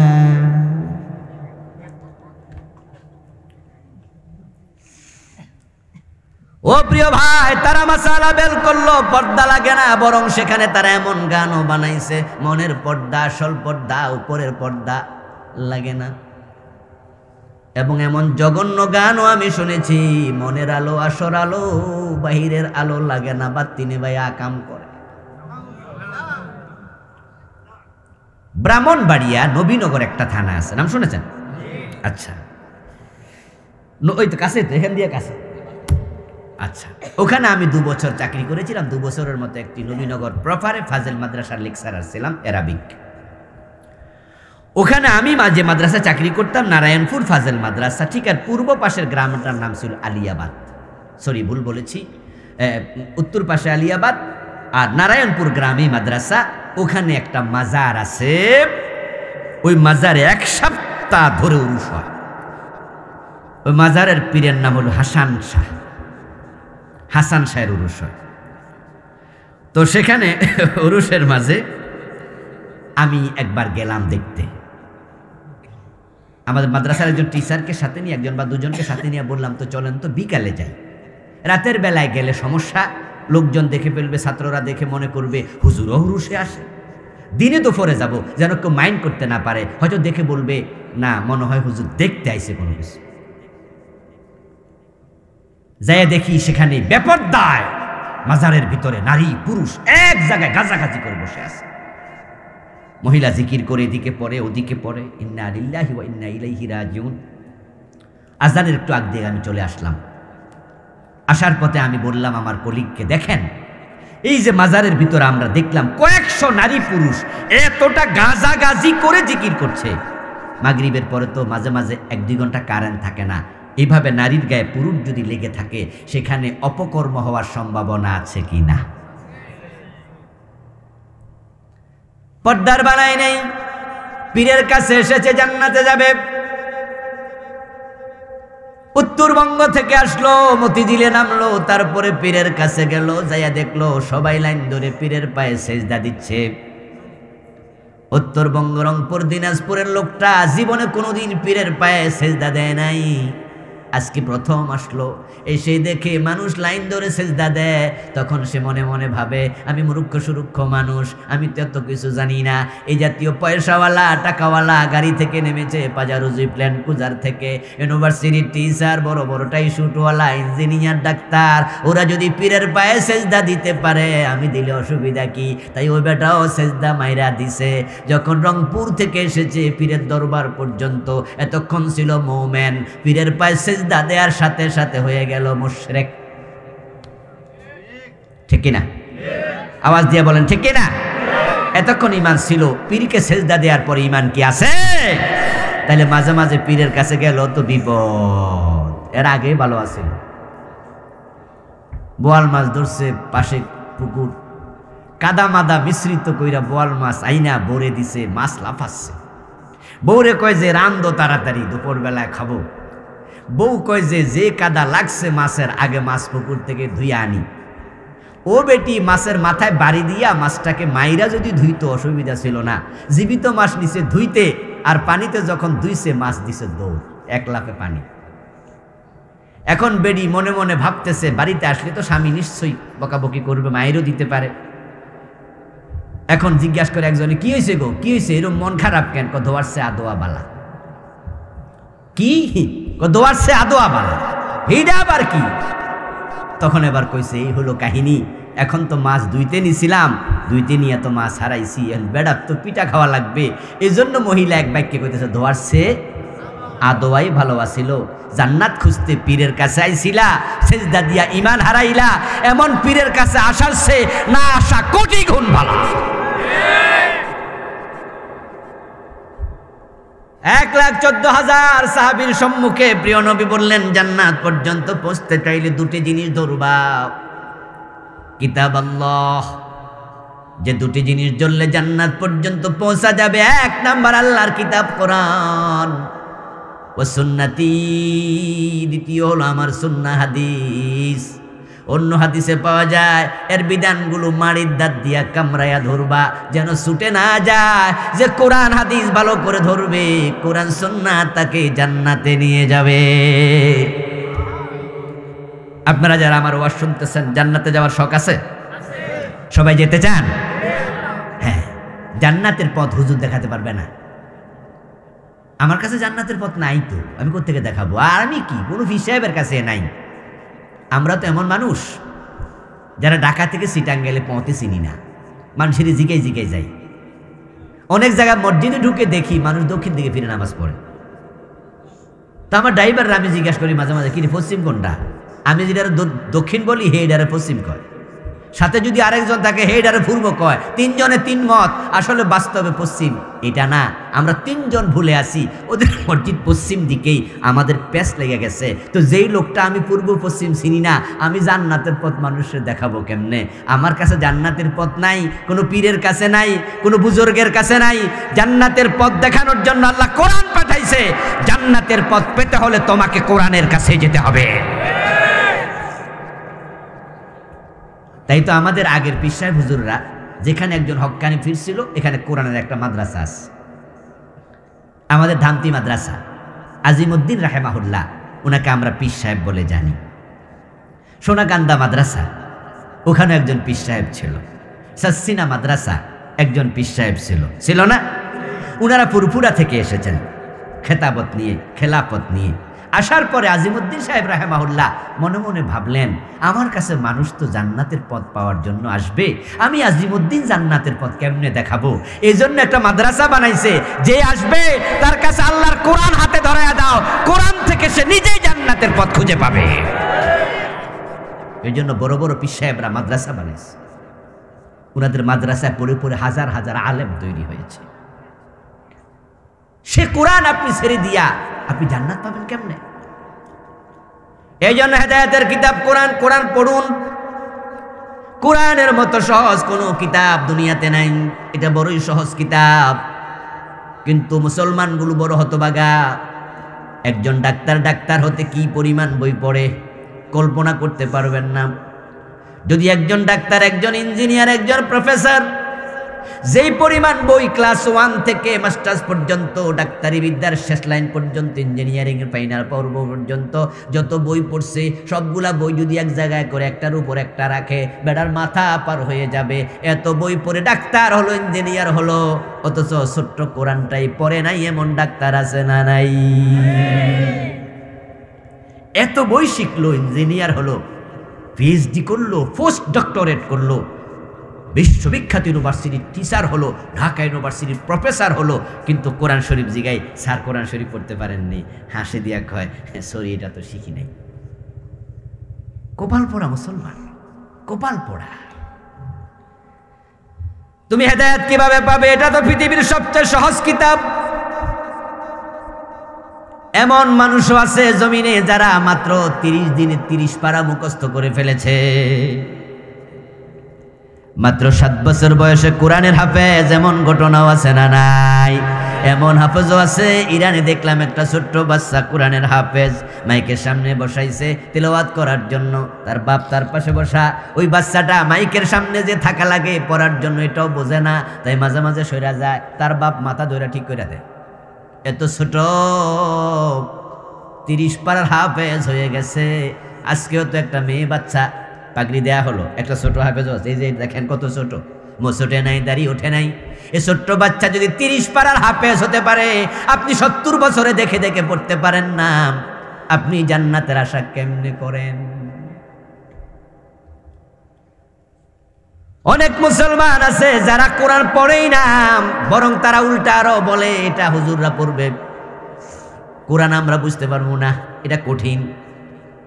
এই জন্য সকাল সন্ধ্যায় মসজিদের মাঝে বই পড়ে, বিভিন্ন বই, বিভিন্ন লেখকের বই পড়ে। তারা সরাসরি কোরআন থেকে শিখে না, তাফসীর থেকে শিখে না, সরাসরি হাদিস থেকে শিখে না, কিছু কিছু সামান্য সামান্য শিখে মনে করে জান্নাত পেয়ে গেছি। না রে মুসলমান, সরাসরি কোরআন পড়ো, কোরআন থেকে অর্থ জানো, তাফসীর পড়ো। দিন যদি 10 আয়াত করে আপনি পড়ার সিদ্ধান্ত নেন, মাসে 300 আয়াত হবে। 5-7 বছর পরে দেখবেন 30 পারা তাফসীর পড়া হয়ে যাবে। 10টা করে হাদিস পড়ুন, মাসে 300 হাদিস হবে। 5-7 বছর পড়ার পরে বুখারী মুসলিম সহ অসংখ্য হাদিসের কিতাব শেষ হয়ে যাবে। আপনি তো 5-7 বছরে ইসলাম সম্পর্কে বড় মুদাক্কিক মুহাক্কিক আলেম হওয়ার সুযোগ আছে, কিন্তু আপনি ওযুর 4টা ফরজ, নামাজের 13টা ফরজ জানে না, এমন মুসলমানও আছে। আরকান হাকাম 13 ফরজ, 14টা ওয়াজিব, কয় জানি না তো। তারা আপনি এই যে আজকে বাচ্চারা কিছুক্ষণ আগে এখানে জানাজার নামাজ কেমনে সুন্দর করে পড়ে দেখালো, এমন লোক আমি দেখি জানাজার নামাজে এসে হুজুরকে হুজুর নিয়তটা একটু কইয়া দেন। এখন হুজুর তো নিয়ত কইয়া দেয় 4 তাকবীরের সাথে ইমামের পিছনে ফরজে কিফায়া, হ্যাঁ নামাজ পড়ছি। এভাবে নিয়ত মুখে বলার কোনো জরুরত নাই। নিয়ত হচ্ছে আকদুল কলবি জিহাতাল ফিল, মুখে বলা জরুরি নয়, অন্তরের চিন্তার নামে কি নিয়ত। নাওয়াইতুয়ান উয়াদ্দিয়া লিল্লাহি তাআলা, এগুলো বলা জরুরি নয়, জাস্ট মুখে আপনি উচ্চারণ করলেন, এটা আমাদের দেশের একটি অভ্যাস হয়ে গেছে। অন্তরের প্ল্যান প্রোগ্রাম এটাই নিয়ত। এখন হুজুর বলল এই ইমামের পিছনে ফরজে কিফায়া 4 তাকবীরে জানাজার নামাজ পড়ছি, এবার তো মুস্কি মুস্কি হাসা কয় মাশাআল্লাহ হুজুর শিখছি, আল্লাহু আকবার। আল্লাহু আকবার পরে দোয়া আছে না? তো যে বেটা এখন নিয়ত শিখলো, দোয়া শিখবো কখন? কখন শিখবে সে? তৃতীয় নাম্বার তাকবীর দেওয়ার পরে তো একটা লম্বা দোয়া, আল্লাহুম্মা গফির লি হাইয়িনা ওয়া মাইয়িতিনা ওয়া শাহিদিনা ওয়া গায়িবিনা। মাইয়িতের জন্য দোয়া, আল্লাহুম্মা গফির লাহু ওয়ারহামহু ওয়াফিহি ওয়াফু আনহু ওয়াকরিম নুজুলাহু ওয়াসসি মুদখালাহু। আল্লাহুম্মা গসিলহু বিল মাই ওয়াস সালজি ওয়াল বারদ কামা ইউনাক্কা সাওবুল আবিয়াদু মিনাদ দানাস। আল্লাহুম্মা বাঈদ বাইনাহু ওয়া বাইনা খাতায়াহু কামা বা'আদতা বাইনাল মাশরিকি ওয়াল মাগরিবি। প্রিয় নবী 3 নাম্বার তাকবীর দিয়া অনেক দোয়া পড়তেন। আমাদের দেশে আমরা একটাই শিখেছি, একটাই পড়ছি। এমন অনেক নামাজি আছে জানাজার নামাজে তাকবীর দিয়া খাড়াই থাকে, ওই দোয়াটাও জানে না। আচ্ছা, এখন যদি জানাজার সামনে, লাশটা সামনে আছে, যার জানাজার নামাজ হচ্ছে, ওটা তার বাবা হয়, হতবাগা ছেলে বাবার জন্য দোয়াটাও শিখলো না। ও প্রিয় ভাই, আপনাদেরকে বলছি, সৌভাগ্যবান পিতা তো সে যে সন্তানকে কোরআন পড়ার জন্য মাদ্রাসায় পাঠাইছে। সন্তান কোরআন পড়বে, কোরআন মানবে, হাসরের ময়দানে সন্তানের পুরস্কার আল্লাহ তাকে আলাদা দেবে। আর তার বাবার মাথা, মায়ের মাথার মাঝে আল্লাহ নূরের তাজ দিয়া সম্মানিত করবে। মান ক্বারাআল কুরআন ওয়া আমিলা বিমা ফীহি তাওয়ালিদাহু ইয়াওমাল কিয়ামাতি তাজান দাউহু আহসানু মিন দাউইশ শামসি। প্রিয় নবীর হাদিস। ও সন্তানের মা বাবা বড় সৌভাগ্যবান। হাফসখানা যারা পড়ে, এই যে হাফসখানা মাঝে মাঝে আসবেন রাতের বেলায় 3:30 4টা বাজে, তাহাজ্জুদের সময়, ফজরের নামাজের আধা ঘন্টা আগে সুযোগ পেলে আসবেন। দেখবেন তামাম দুনিয়া ঘুমায়, হাফসখানার হুজুর এবং ছাত্ররা ঘুমায় না। ভোর রাতে উঠে তারা আল্লাহর কোরআন তেলাওয়াত করছে। সবগুলা হাফসখানার একই দৃশ্য। আচ্ছা, এই যে বাচ্চাটা হাফজ হলো, দেখেন হাতে কিন্তু নাবালেগ, এখনো মোসোটা নাই, তো বয়স তো মনে তার 10-12 হবে। ছেলেরা 14 বছরের আগে বালেগ হয় না। আর বালেগ হওয়ার তো সিমটম হলো মোস উঠবে, দাড়ি উঠবে, বগলের নিচে পশম গজাবে। এই বাচ্চাটার কিন্তু মোস উঠার লক্ষণও দেখা দেয়নি। মাসআলা হলো সালাসুন, হ্যাঁ, রুফিআল কালামু আন সালাসিন। রাসূলুল্লাহ বলেছেন 3 ব্যক্তি থেকে আমল নামার কলম তুলে রাখা হয়, আমল নামায় লিখা হয় না। তার মাঝে আসসাবি হাত্তা ইয়াহতালেমা, নাবালেগ শিশু বালেগ হওয়া পর্যন্ত আমল নামা খালি থাকে, কিচ্ছু লেখা হয় না। এখন এই ছেলে যে কোরআন মুখস্থ করতে যাইয়া এক এক আয়াত 100 বার 1000 বার পড়েছে, এক একটা অক্ষর কখনো কখনো 50,000 বার 1,00,000 বার পড়া লাগে। যখন সে ফার্স্ট নাজারা পড়ছে, তখন 1 পৃষ্ঠা সারাদিন পড়ছে, 10 লাইন। 10 লাইন পড়তে কয় মিনিট লাগছে? ধরেন 20 মিনিট পড়ছে সারাদিন। তাহলে 1 লাইন কয়বার পড়ছে? তারপরে এবার হেফ শুরু করছে। হেফ যখন পড়ে, তখন এই সবকটা 1 পৃষ্ঠা সে 3 ঘন্টা 2 ঘন্টা 4 ঘন্টা পড়েছে। 1 অক্ষর কতবার পড়ছে? আবার যখন শেষ করলো, পরবর্তীতে এটা 7 সবক, এটাই আমুক্তা, এটাই আবার সাবিনা, এটা আবার দাউর করা, এটা আবার শোনানো। এক একটা আয়াত 1000 বার 100 বার 1,00,000 বার পড়েছে। অথচ তার আমল নামা তো খোলা, কলম তো উঠে গেছে। আল্লাহ রাসূল তো বলছে প্রতি অক্ষরে 10 নেকি। হের নেক গেল কোথায়? ওর নেক ডিরেক্ট তার মা বাবার আমল নামায় যোগ হচ্ছে।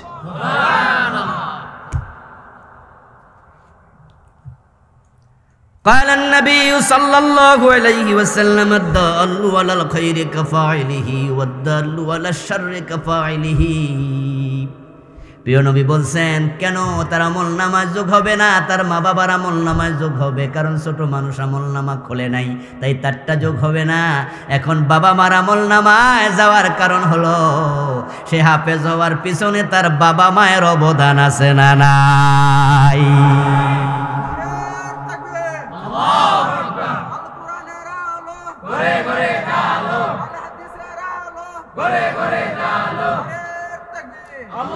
আমার প্রিয় ভাই, আপনারা বড় সৌভাগ্যবান মা বাবা, যারা সন্তানকে মাদ্রাসায় দিলেন, আলেম বানাচ্ছেন। আপনি বসে আছেন ব্যবসায়ী দোকানে, ব্যবসা করছেন, বসে আছেন অফিসে, অফিস করছেন। আপনি কৃষক বাবা, হামাঠে ঘাটে চলে গেছেন, হাল চাষ করছেন।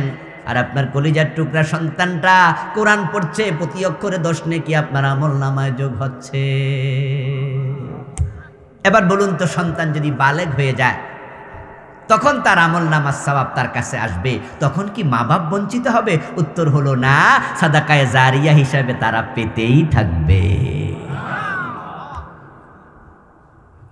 কেউ যদি ইফতার করায়, হাদিস আপনারা রমজান মাসে শুনছেন, যিনি রোজা রেখেছে তিনি যে পরিমাণ সওয়াব পায়, যে ইফতার করায় আল্লাহ তাকেও সেই সওয়াব দেয়, তবে রোজাদারের সওয়াব থেকে কোনো কমতি হয় না।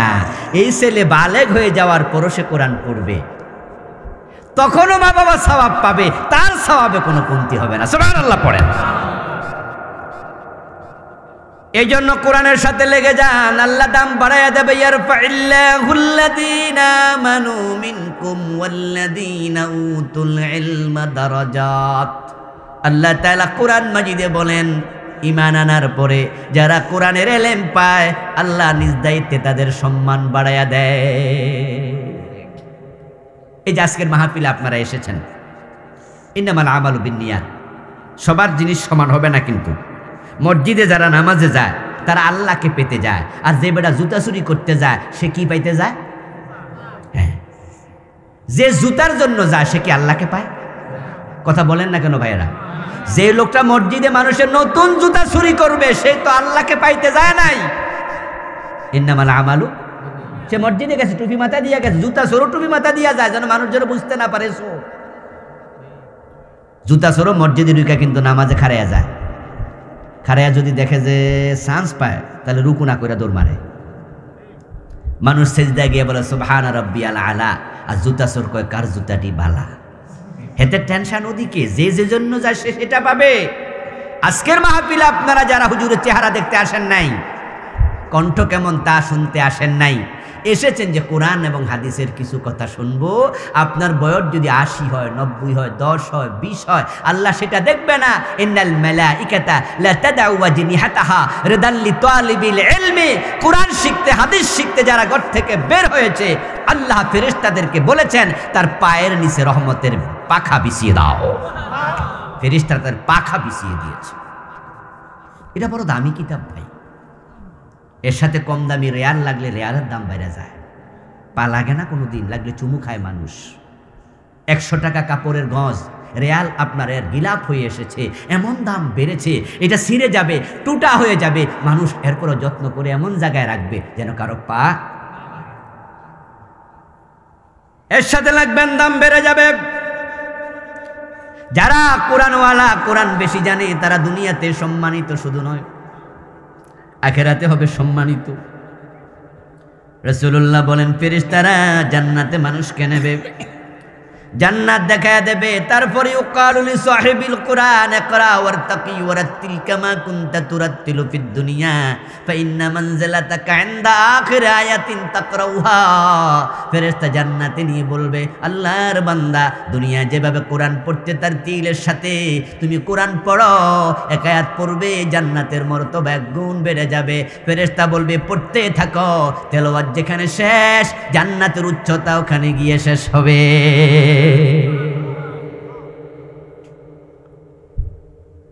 ইকরাউল কুরআন ফাইন্নাহু ইয়াতি ইয়াউমাল কিয়ামাতি শাফিয়ান লিআসহাবিহি। প্রিয় নবী বলছে কোরআন পড়ো, কোরআন পড়ো, কোরআন পড়ো। কিয়ামতের দিন তোমার আমল দিয়ে নাজাত যদি না পাও, কোরআন তোমার জন্য সুপারিশকারী হিসাবে আল্লাহ পাঠাইয়া দেবে। কোরআন পড়ার কিতাব, বুঝার কিতাব, মানার কিতাব। এ কোরআন যারা মানবে না তাদের ঈমান থাকে না। ওমান লাম ইয়াহকুম বিমা আনজালাল্লাহ ফাউলাইকা হুমুল কাফিরুন। এটা বিশ্ব চালাতে এসেছে, দেশ চালাতে এসেছে, সমাজ চালাতে এসেছে। কোরআন আল্লাহর আইনের কিতাব, কোরআন সংবিধান। কোরআন থাকতে মুসলমানের কোনো সংবিধান লাগে না। যারা কোরআনকে সংবিধান মানবে না তাদের ঈমানটাই থাকবে না।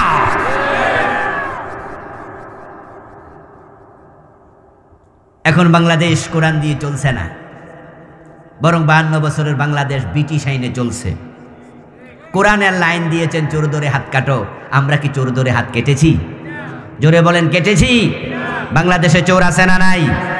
এমন চোর এক একটা লন্ডনে বাড়ি বানায়, কানাডা বাড়ি বানায়, আমেরিকায় বাড়ি বানায়। ওদের হাত যদি কেটে দেয়া যেত দেশটা সোনার বাংলা হয়ে যেত। এজন্যই তো তারা আইন বানাইছে চোর ধরে জেলে দাও। কারণ তারা জানে যত বড় চোর ওদেরকে ধরে রাখার মতো আইন বাংলাদেশে নাই। মানুষের বানানো আইন আর মাকড়সার জাল একরকম।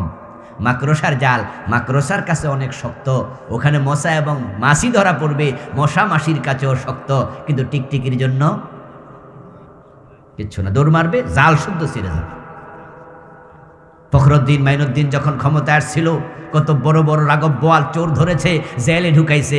জেলে কয়জন আছে? সব বাইরে হইয়া গেছে, অধিকাংশ আবার নেতা হইয়া গেছে। ওদেরকে চোর বলার ক্ষমতা আমাদের নাই, বরং চোর বলতে গেলে ধরে মামলা দেবে, মানহানির মামলায় জেল খাটাইয়া ছাড়বে। তারা চোর, আপনার কাছে ডকুমেন্ট নাই, ডকুমেন্ট আছে ফখরুদ্দিন মাইনুদ্দিন, তারা চলে গেছে আমেরিকায় পলাইয়া, আপনি চোর বলার সুযোগ নাই। আল্লাহর আইনে যদি হাত কেটে দেয়া যেত, ডকুমেন্ট আমাদের কাছে দরকার ছিল না, ডকুমেন্ট বেড়া চিরদিন বয়ে বেড়ানো লাগতো।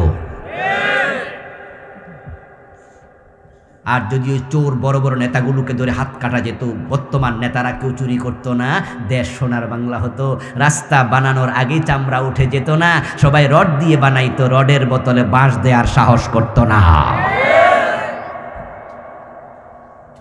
প্রিয় ভাইরা, এ কোরআন হচ্ছে শান্তির কিতাব। যে যুগে এসেছিল, যুগের নাম জাহিলিয়াতের যুগ। এমন অন্ধকার, মানুষগুলোর ভিতরে মনুষ্যত্বই ছিল না। গলার চেইন, কানের দুল কেড়ে নিয়ে যেত দিনই দুপুরে ডাকাতেরা, মহিলা থেকে কোলের শিশু কেড়ে নিয়ে বাজারে দাস বানিয়ে বিক্রি করে দিত। সুন্দরী যুবতী হলে রাস্তায় ধর্ষণ করত, কথায় কথায় যুদ্ধ করত। মেয়ে শিশু জন্ম নিলে বাবা নিজ হাতে মাটিতে কবর দিত। আর কোরআন আসার পরে সবাই যখন কোরআন গ্রহণ করলো, শান্তির পলগুধারা সমাজের পরতে পরতে প্রবাহিত হলো। অর্ধ দুনিয়ার সম্রাট ওমর গাছতলায় একা একা ঘুমায়, কোনো বডিগার্ডের প্রয়োজন আর নাই। অর্ধ পৃথিবী করেছো শাসন, ধুলার তখ্তে বসে, খেজুর পাতার প্রাসাদ তোমার বারে বারে গেছে খসে। কোরআন মানার কিতাব শুধু তেলাওয়াতের কিতাব নয়। এখন আমরা পড়ে পড়ে রেখে দেই তাকে গিলাপের ভিতরে ভরে। সমাজে নাই, রাষ্ট্রে নাই, সংসদে কোরআনের আইন পাশ হয় না, যার কারণে ঘরে ঘরে এখন মাদক সেবী জন্ম নিচ্ছে। ইউনিভার্সিটি কলেজে পড়ে, বাড়ি থেকে দূরে থাকে, সন্তানটা কখন ইয়াবাখোর হয়ে যায়, মা বাবার টেনশন কমে না। অথচ সারা দেশের সবাই মাদকের ব্যাপারে জিরো টলারেন্স নীতি ঘোষণা করলো। স্বরাষ্ট্রমন্ত্রী মহোদয় বললেন, মাদকের ব্যাপারে ছাড় দেয়া হবে না। পুলিশ, র্যাব, বিজিবি, সেনাবাহিনী, আনসার, ইমাম, খতিব, স্যার, ওস্তাদ, শ্রোতা, বক্তা সবাই মাদক বিরোধী। এরপরও দেশে শত শত ইয়াবার ট্যাবলেট ঢুকতেছে। কেমনে বন্ধ হবে? কারণ বাংলাদেশে 5 স্টার হোটেলগুলোতে অ্যাভেলেবেল মদ খায়, ওখানে ধরার জন্য পুলিশ যায় না। আবার অনেকে মদ ধইরা নিজেরাই গোপনে আবার বিক্রি করে দেয়। প্রশাসন সব মদের বোতলও জমা দেয় না, কারণ তাদের মাঝেও সিগারেট খোর, মদ খোর আছে না নাই। মাদক সেবীকে ধরে জেলে দেবেন, বেড়া জেলে বসে মদ খাবে। জেলের মাঝে টাকা হলে সেখানেও মাদক পাওয়া যায়, টাকা হলে হরিণের চৌকও পাওয়া যায়। ইয়াবা দেশটাকে শেষ করে দিচ্ছে। যদি আমরা রাসূলের সুন্নাহ ফলো করে জেলের আইন না বানাইয়া 80 বেত চালু করে দিতাম। কেমনে মদ খাইলে 80 বেত লাগায়? টেলিভিশনে হেডলাইন করে দাও, নিউজ করে দাও, লাইভ প্রচার করো, গুগলে আপলোড করে দাও, ইউটিউবে আপলোড করে দাও, কেমনে পিটায়, হেডলাইন করে দাও পত্রিকায়। মাদক সেবীরা দেখবে 80 বেত কেমনে লাগাচ্ছে, তখন তারা শাস্তির ভয়ে মাদক ছেড়ে দেবে। হযরত ওমর তো নিজের ছেলে আবু শামাকেও রেহাই দেন নাই। কোরআন পড়লেন কিন্তু 52 বছর সূরার হাত কাটলেন না। ওমর নিজের ছেলেকে ছাড়লো না, আর 80 বেত আপনারা জীবনে 52 বছরে দিলেনই না। মদ্যপানের অপরাধে প্রিয় পুত্রকে নিজ করে মেরেছ দোররা, মরেছে পুত্র তোমারই চোখের পরে। আলেম ওলামা ভাইয়েরা ও কোরআন প্রেমিক মানুষেরা, এ কোরআন তো শুধু আল্লাহ তেলাওয়াতের জন্য পাঠায় নাই, এটা মানতে পাঠাইছে। মানার পরিবেশ তৈরি করার জন্য আমাদের সবার কাজ করা দরকার আছে না নাই? যারা 52 বছরে কোরআন দিয়ে দেশ চালায় না, তাদেরকে পরিত্যাগ করতে হবে, কোরআন ওয়ালারা সামনে আগাই আসতে হবে।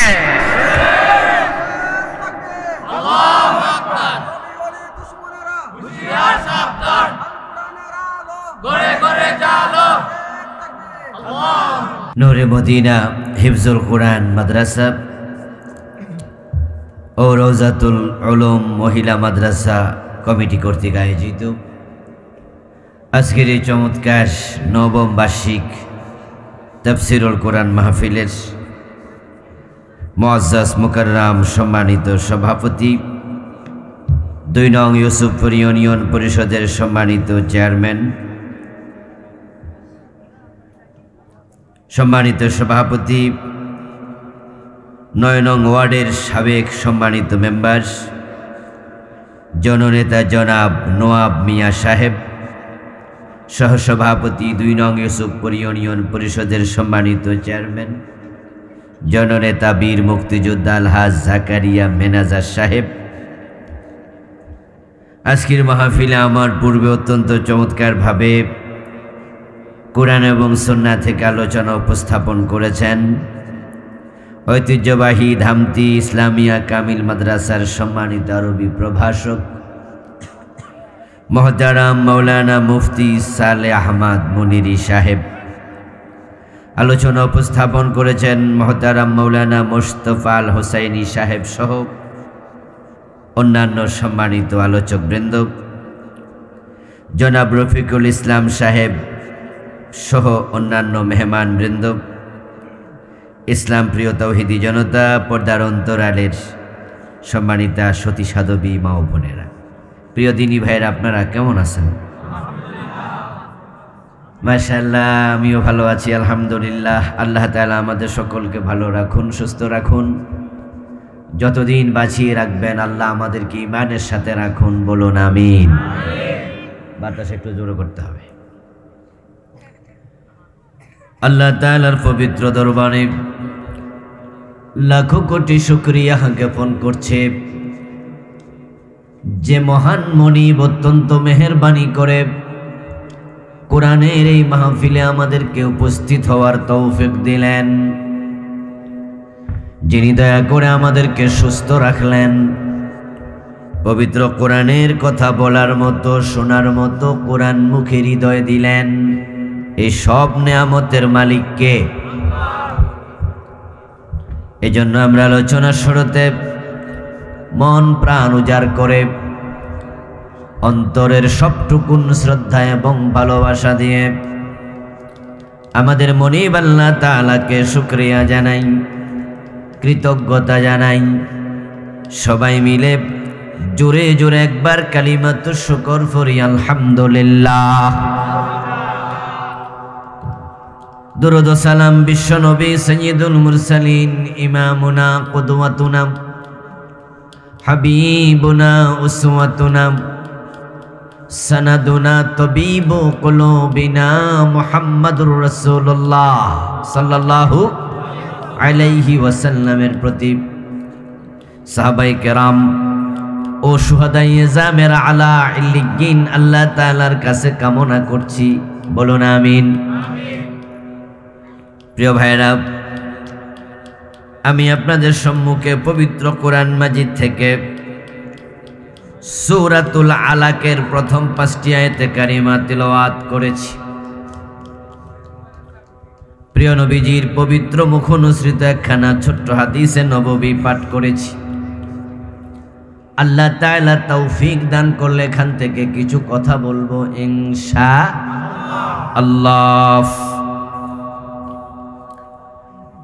সূরা আলাক হলো পবিত্র কোরআন মাজিদের অবতীর্ণ হওয়া প্রথম সূরা। আল্লাহ তাআলা কোরআন নাজিল শুরু করলেন এই সূরার মাধ্যমে। সর্বপ্রথম 5টি আয়াতে কারিমা রাসূলুল্লাহর উপর আল্লাহ নাজিল করলেন, যা নাজিল হওয়ার পরে প্রিয় নবী নবুয়তের অভিধায় অভিষিক্ত হলেন। সূরা আলাকের প্রথম শব্দ ইকরা দিয়ে কোরআন নাজিল শুরু।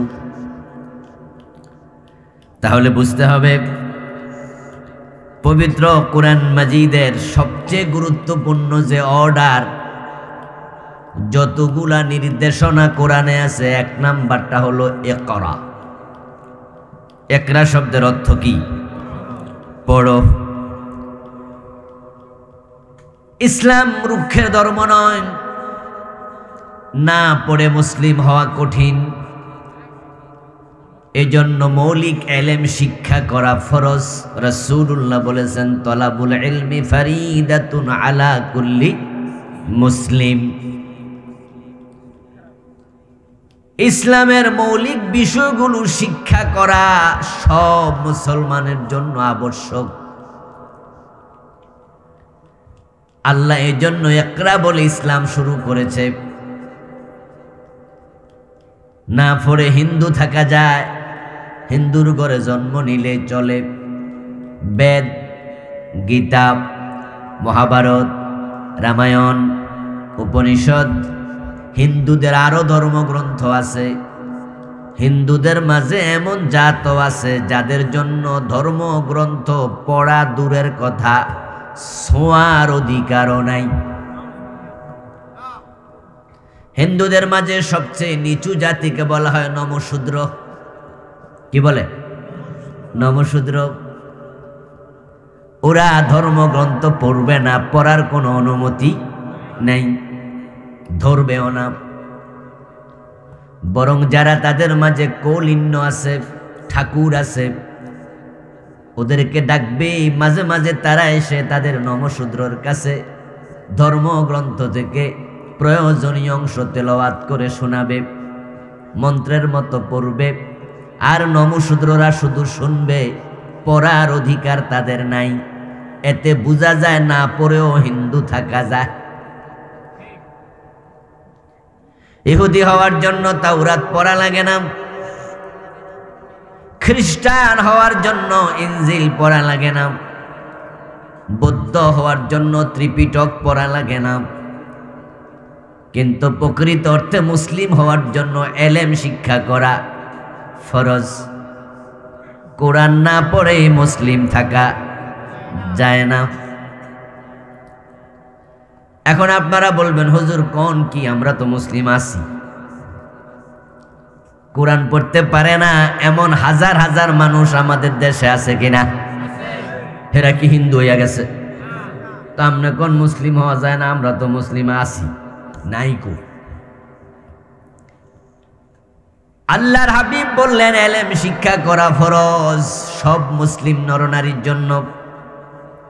আল্লাহ বললেন কোরআনের প্রথম শব্দ ইকরা, পড়ো। এখন রাসূল কয় পড়ো, পড়া ফরজ। আল্লাহ কয় পড়ো, পড়তেই হবে। আপনি বলেন আমি পড়ি নাই, অথচ আমি মুসলিম। আপনার এই দাবি ভুল দাবি। কারণ যারা ইলম জানে না, শয়তান মুহূর্তের মাঝে তাদের ঈমান কেড়ে নেয়। তারা যে ঈমান হারাতা তারা বুঝতেও পারে না। হুজুর ওয়াজ করছে জুমার দিন, মুসলমানেরা যতই শীত হোক না কেন ওযু কিন্তু ঠিক করে করা লাগবে। হাদিসে আছে ওয়াইলুন লিল আকাব, যারা ওযু করার সময় টাকনো গিরা ভালো করে ধুবে না, পানি পৌঁছাবে না, তাদের জন্য ধ্বংস। এই জন্য শীতের ভয়ে টাকনুতে পানি না পৌঁছায়া ওযু করে মসজিদে ঢুকবেন এমন যেন না হয়। ভালো করে টাকনো গিরা ডইল্লা ধুইতে হবে। এক মুসল্লি খাড়ায় কয়, হুজুর ঠিক করে না ধুইলে কি হয়? কয় ওযু হয় না। তো ওযু না হইলে অসুবিধা কি? কয় নামাজ হয় না। কয় কি যে কোন, 30 বছর তো ওযুয়ে করি না, নামাজ হয় না কই?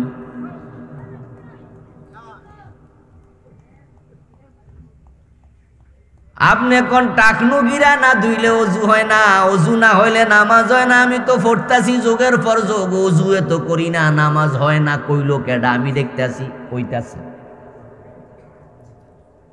এখন হুজুর যে কইল ওযু ছাড়া নামাজ হয় না, বেড়া কয় আমি পড়তাছি হইতাছে। এখন হুজুর দেখাইবো কেমনে? দেখানোর কোনো সুরত আছে নাকি?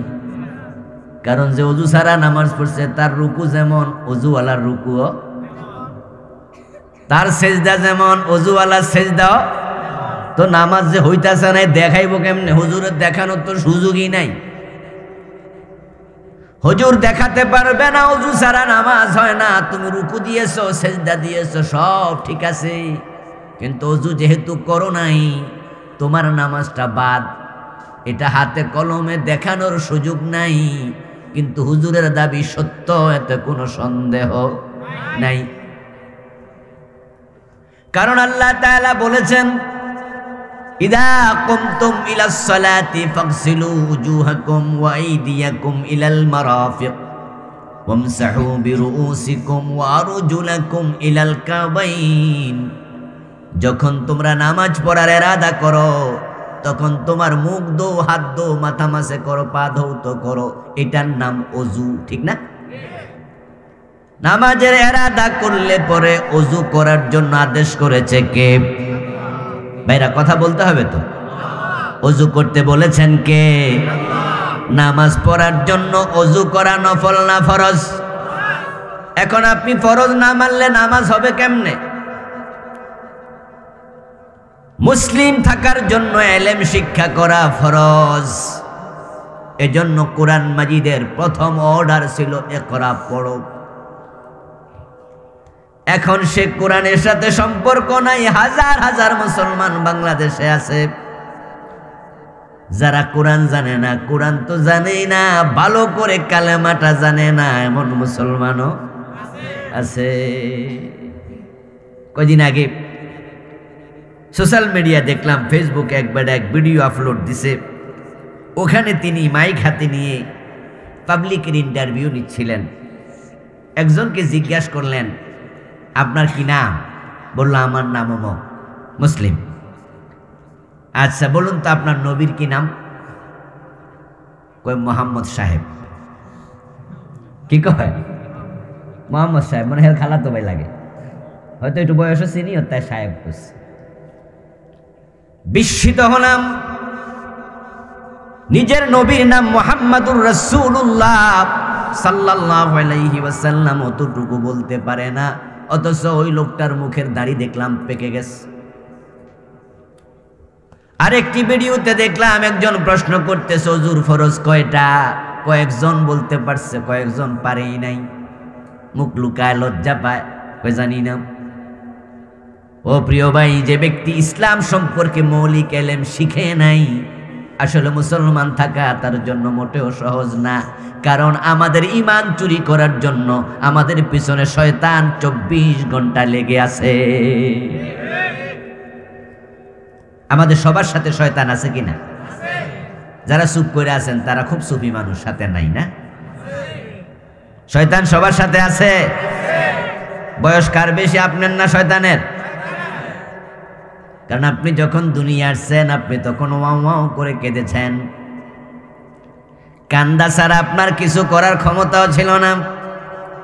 আসুন আমার প্রিয় ভাইরা, আমরা কোরআনকে আঁকড়িয়ে ধরি। কোরআন যারা পড়তে পারেন না, তেলাওয়াত করবেন, পড়বেন, শিখবেন, জানবেন। কোরআন না পড়ে মরবেন না। আল্লাহ আমাদের সকলকে কোরআনওয়ালা, হাদিসওয়ালা বানায়া দাও, বলেন আমিন। এই মাদ্রাসার দিকে খেয়াল রাখবেন। 10 মিলে করি কাজ, হার জিতে না হিলাজ। একা সব কিছু পারবে না, বুদ্ধি দিবেন, পরামর্শ দিবেন, সন্তানকে আলেম বানাবেন। লাজিং মাস্টার হইয়া একজন ছাত্রকে নিজের বাড়িতে খাওয়াবেন। আলেমের বাবা হবেন, আলেমের দাদা হবেন, আলেমের নানা হবেন। আল্লাহ তৌফিক দান করুন, বলেন আমিন। আমরা দোয়া করে একসাথে যেতে চাই। রাত প্রায় 11:30 বেজে গেছে। আমরা আর আলোচনা দীর্ঘায়িত করব না। স্টেজে আমার লেখা 7টা বই আছে। এটা নতুন আসছে গত সপ্তাহে, ওহী রায়না পরকাল।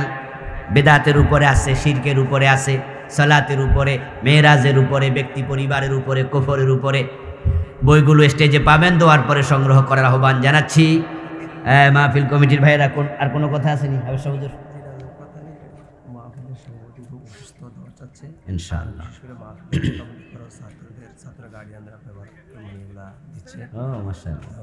সকলের জন্য দোয়া আর কি।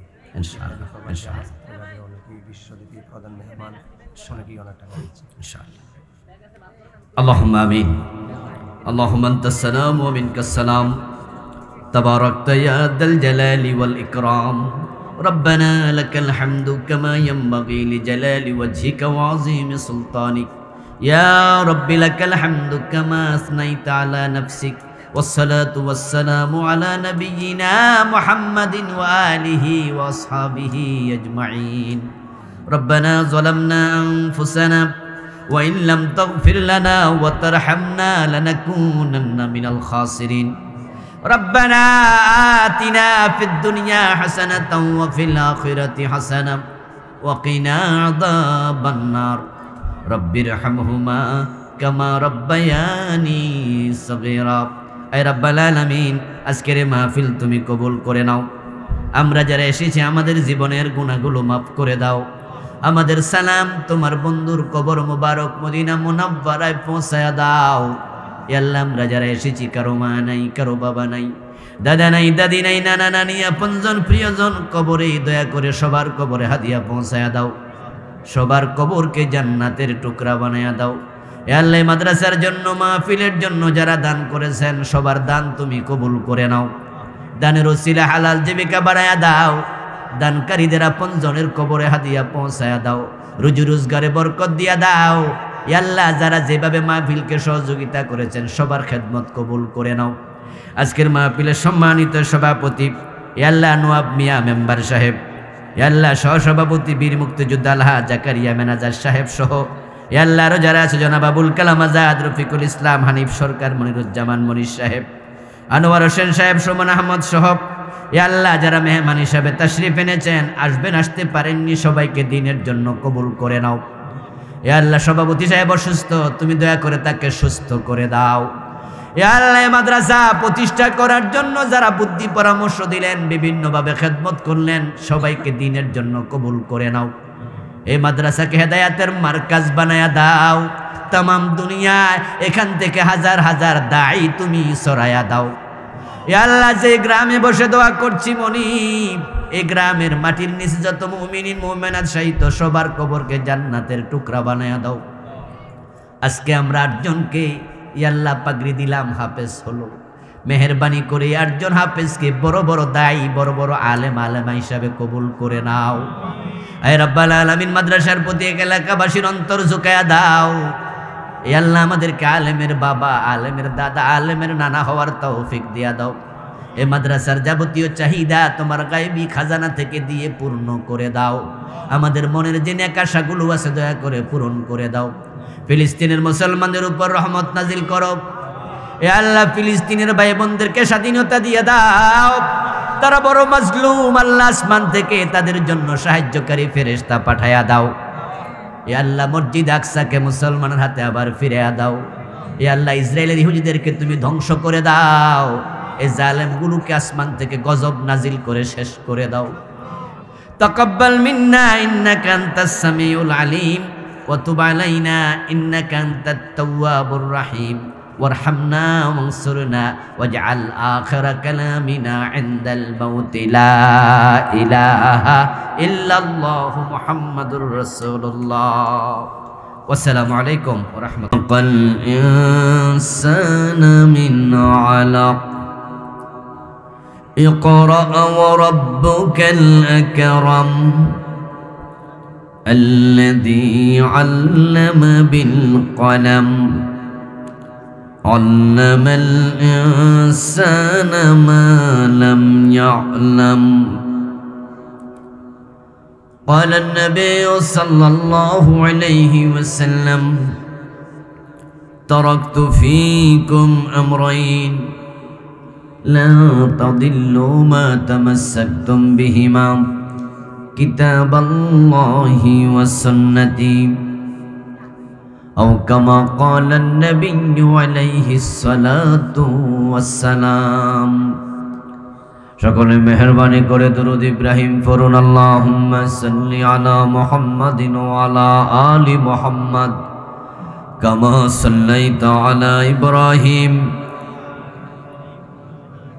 ইন্নাকা হামিদুম মাজিদ اللهم بارك على محمد وعلى آل محمد وعلى آل إبراهيم إنك حميد مجيد اللهم صل وسلم وبارك عليه